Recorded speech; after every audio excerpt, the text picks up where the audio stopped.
what's at stake for them if they're not engaged.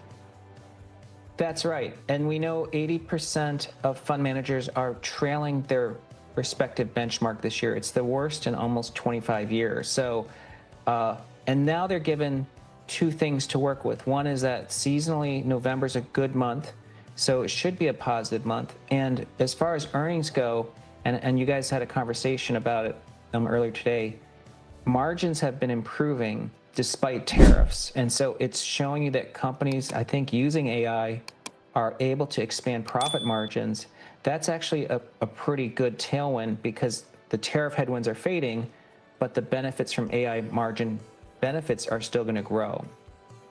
Now, I'm a little surprised, maybe not much, but just because you have a history of liking small caps over the last year or so, but particularly coming off the Fed meeting, where the Fed chair went out of his way to say that December is not a foregone conclusion, and then underscored that with far from it, which obviously, if rates aren't going to go down in the trajectory that you probably thought they would, then small caps are probably not going to perform the way you thought they might.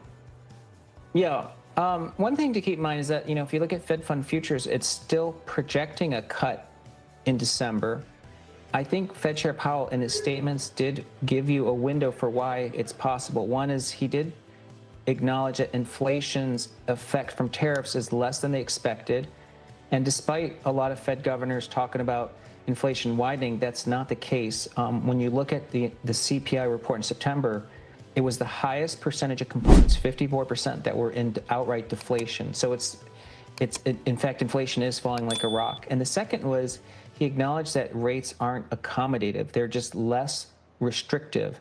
And so in a case where there's falling inflation and if jobs market's weakening, I think that that's a good reason for cuts to happen and in a way that's good for equities.